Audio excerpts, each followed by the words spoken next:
নমস্কাৰ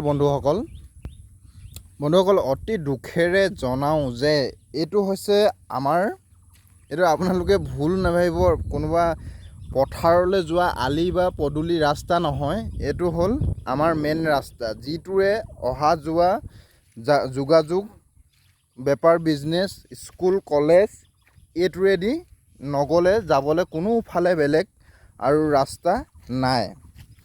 বৰ্তমান সময়ত বন্ধুসকল দেখিবলৈ পাইছে এইটো ৰাস্তা চাওক, বোকা চাওক আপুনি। এতিয়া বৰষুণটো আজি ইমান বেছি নাই যদিও এনেকুৱা, যদি বৰষুণ দিয়ে আপুনি এআঁঠু আপুনি লং পেণ্ট পিন্ধি, চপ্পল পিন্ধি জোতা চপ্পল পিন্ধি যে ক'বালৈ ওলাই মেলি ক'ৰবাত ইণ্টাৰভিউ এটা দিবলৈ যাওঁ বা কলেজলৈ ভালকৈ লং পেণ্টটো বা চুইদাৰযোৰ পিন্ধি ইয়াৰ পৰা ওলাই যাওঁ বুলি ক'লে আপুনি ওলাই যাব নোৱাৰে। সাধাৰণ আজি 2-3 দিন ধৰি বৰষুণ দিয়াৰ ফলত এনেকুৱা অৱস্থা। ডাঙৰ পানী হ'লেতো ইয়াৰ ওপৰেৰে বন্ধুসকল পানী বাগৰে। কি ক'ম, লটাক পঞ্চায়তৰ এইটো হ'ল গৰৈমাৰীৰ পৰা আপোনাৰ বৰদৈ বঙালী হৈ পিনি বাগান তিনিআলিত ওলোৱা ৰাস্তা, যিটো এদিন নোলালে মানে আমি ক'লৈকো যাবলৈ সুবিধা নাই, কোনোফালে যাব নোৱাৰি। ঠিক আছে, এই হিমন্ত বিশ্ব শৰ্মা ডাঙৰীয়াৰ ডাবল ইঞ্জিন চৰকাৰখনে এখন সোণৰ অসমৰ বন্ধুসকল, এইটো সোণৰ ৰাস্তা একচুৱেলি ক'বলৈ গ'লে লাজ লাগে বন্ধুসকল।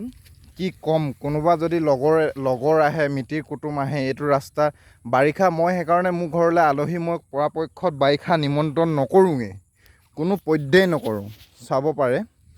কিন্তু এনেকুৱা নহয়, এই ৰাস্তাটো বন্ধুসকল কেইবাবাৰো আবেদনো কৰা হৈছে। আমাৰ গাঁৱৰ ল'ৰা ছোৱালী, মতা মাইকী সকলোৱে আবেদন কৰা হৈছে।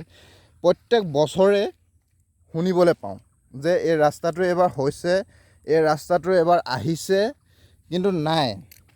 কোনো বছৰে আজি সৰুৰ পৰা দেখি আহিছোঁ এইটোৱে চিটুৱেশ্যন, কেতিয়াও কোনো দিনেই হৈ উঠাকৈ নাই আৰু উঠাৰ সম্ভাৱনাও নাই যেন পাওঁ মই। কেতিয়া হ'বগৈ বুলি ভাবিবও নোৱাৰি, মানে এনেকুৱা হ'ল চিটুৱেশ্যন। ঠিক আছে বন্ধুসকল, ডাবল ইঞ্জিন চৰকাৰৰ এই মুখ ফুলাই অকল কথাবিলাকহে নিউজত দেখিবলৈ পাওঁ।